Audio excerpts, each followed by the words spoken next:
With just a minute left in the game between Delphos, the #1 ranked team in D6 in the state of Ohio, according to the JJHuddle.com and Muscle Milk Power Poll, and their league rivals from Coldwater High School, who are #1 in the state as well, but in Division 5, we found the visitors from Delphos St. John's in the lead 14-10, but Chip Otten, the head coach of the Cavaliers, had an ace up his sleeve, and his assistants coaches were yelling from the press box, "Caleb's play, Caleb's play." Quarterback Austin Bruns found Caleb Seifring on an 18-yard wheel route, and he took it in for the winning score. Coldwater 17. Delphos St. John's 14. High school football at its best, and MVPhd was there. Caleb Seifring, best friend since I was younger. He made some big time catches. Josh Hubert, he made a good friend, made big time catches. It's something special.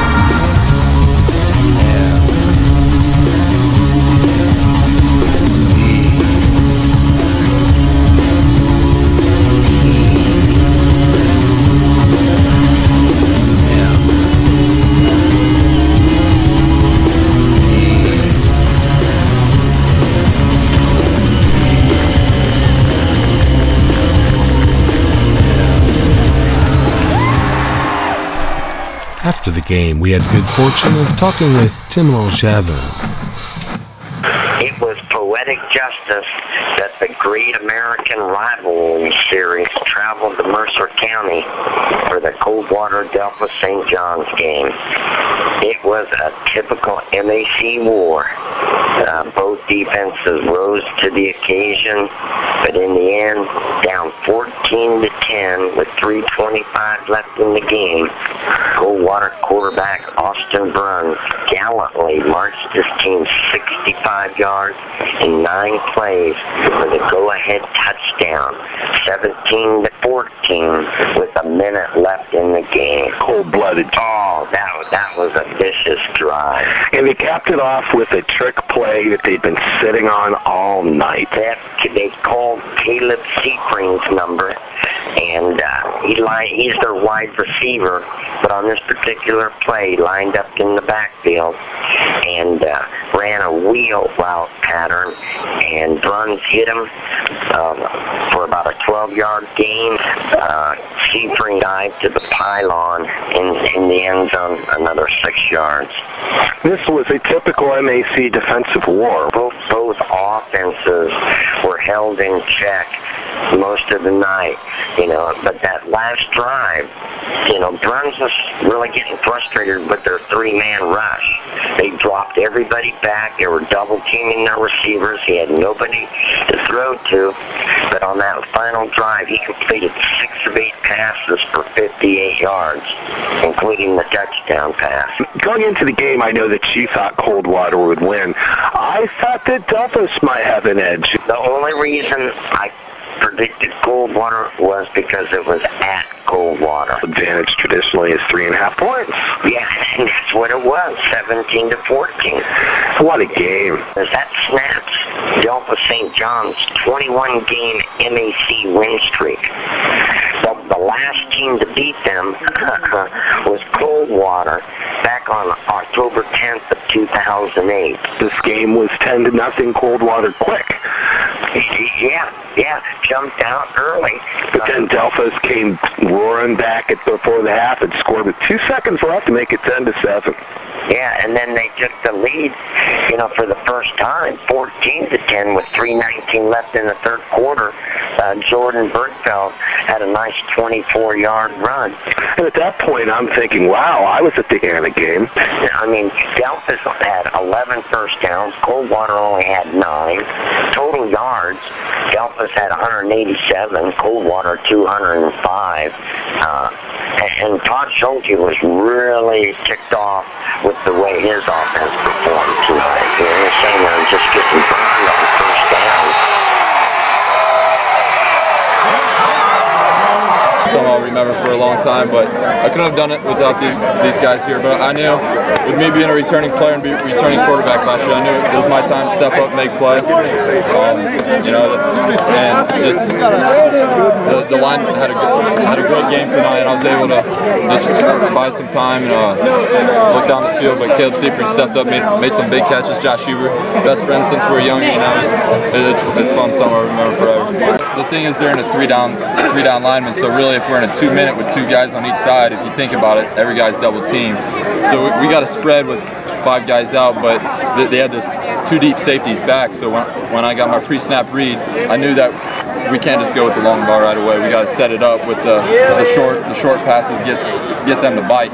But I guess we didn't have too many long throws there at the end, but we just kept on chipping away at them, making smart throws, and you know, the hard work paid off in the offseason. It was a play Coach Emmy put in this week, but it was. I looked off the safety, and once I looked over there, seeing him open, I was just hoping he'd look it in and get a touchdown. Right there at the pylon. Yeah, well, it was something we'll remember for a long time. With just being younger guys, and just when we were in like 2nd grade, we were at these Friday night football games, playing Smear the Queer over there in the grass, just having a good time.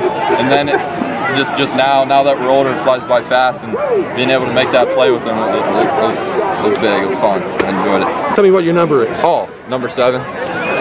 Your phone number, so I can have you on my podcast. Delphos has a great defense. They got great coaches, and we just thought we could just get more underneath because we've been going deep all game, and it wasn't working, so we were able to go underneath and final drive and score. What's this mean to beat a team like St. John's? Oh, it's so much. It's so much for us. They beat us the last 2 years, and we came out, and I guess we wanted some revenge, and plus this was a big game if we wanted to win the MAC. We knew we had to beat Delphos, so I'm glad we did. It was just a new play we put in this week. We thought we could get him on it. I just came on the backfield. Line protected well and also threw me a great ball, and I was able to score. So tell me a little bit more about what you were taking advantage of. During the whole game, we were trying to go deep on them, but they did a great job. Delphos has a great defense, great coaches, and we tried to go deep a lot. And then at the drive, we were finally able to go underneath, get some yardage, and finally able to score at the end. All year, we got great field position from our defense, and our anemic offense is able to. If we can get her on the 20 going in, we might have a chance. And then your other score came on a shanked punt that you went 33 yards on. So you took advantage, but on the other hand, the offense just didn't. Yeah, our offense has to be opportunistic. We're not good enough to go 80 yards. There ain't no way. We don't execute. We just don't get off the ball well enough. We have to go 80 yards and really put some away. I mean, we had a chance down here, and we didn't do it. But for the most part, you did a good job bottling up runs and the receivers tonight. The defense, I would think they did everything they could. The strength of our team is our defense, and it has been all year from week 1 on.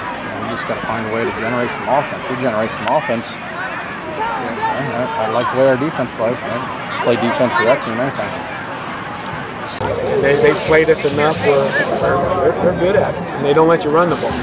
So that's what's hard about it, because if you can't run, then if we don't make a play on 1st down, then they got you. So we talked about having to make some mileage on 1st down. Several of those times we did.